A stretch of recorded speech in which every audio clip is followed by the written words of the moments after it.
truth. I'm going to worship him because I know he's opened doors. He's made a way. He can bring us around. So I'm just rejoicing because God has provided. God has made a way. And sometimes people think, oh well, it's late for the children ought to be home. There's no school on Saturday. So let them stay up a little while. All right. Because if you didn't, they'd sit in front of the TV till 8, 9, 10, 11, and 12 o'clock, some of them, before they'd even go to bed. All right. So you better be able to say, you're going to church, and you're going to sit there with me. And if you fall asleep, I know how to wake you up. I know how to wake you up. Yes, sir. And when you wake them up, you say, look, you can sleep when you get home. And sometimes they beat you getting up in the morning. Some of you know what I'm talking about. Get out of their bed in the morning, want to roam all through the house. And you say, well, wait a minute. I thought you were so tired and sleeping. But this is what some of them do. Yes, sir. See, I'm an old-time preacher, so All right. but I'd rather tell you the truth than let you think you can fly through here on flowery beds of Eden. All right. In other words, nothing's required of me as long as I bring them to church once a month. That's fine. Come on, preacher. And the Spirit says, once a month? I said, what are they doing in between? Well, they're watching stories on TV. And they're watching programs they ought not to watch.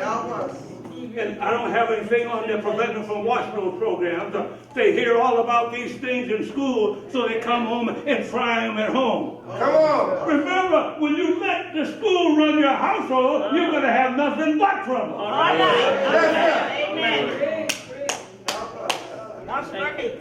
I might as well tell you the truth. Amen. These are things that happen when we allow the school to dictate to us how we raise our children. That's right. Yes, sir.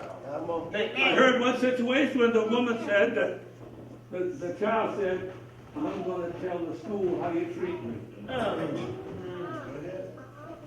So, she said, tell her. The school came and said, you can't treat this child this way. You can't this, you can't that. I think I told you the story. She said, wait a minute. She went into the closet and got a suitcase, a small one. Took this out of the top drawer, this out of the second drawer, a few things out of the bottom drawer. And she said, here's the child and here's the suitcase. And they said, what are you talking about? Well, if I can't discipline them, That's right. then you take them and you discipline All them. right. And they said, oh no, that's foolish. Oh no, you take the suitcase, let her stay there with you. The police are wise enough to know some things you don't interfere with. That's right. That's right. They're not stupid. They're wise enough to know there's some things you keep your hands off of. Exactly. And that doesn't mean it gives you the opportunity to beat them half to death. That's not what I'm talking about. Amen.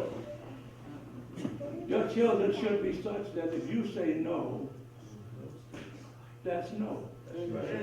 But if you say no and they know I got 1, 2, 3 times, 4, she'll say it, and the 4th time I'll get it to change. Children are not stupid. No. Children are not as unwise as some of us parents want to think they are. And sometimes they're trying to test us to find out what they can get away with. All right. That's right. That's true. See, I'm a grandfather, so I know how children, great-grandfather, I know how children were. So we say, well, as long as you do 3 of the 5 things I asked you to do, that's fine. But what are the 2 things that you asked them to do and they're not doing? They may be the worst of the lot. That's right. So you got to deal with it. I'm almost finished. You got to deal with it. But then the Lord says, you've got to train up a child in the way he should go. That's right.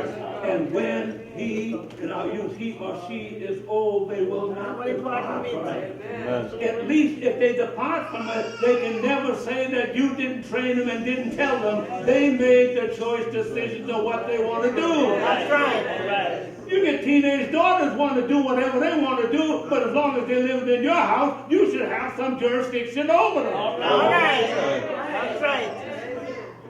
Don't tell me you wear one thing while you're in the house and you get out, you got your backpack and you go in the school, in the locker room and change to what you want to wear.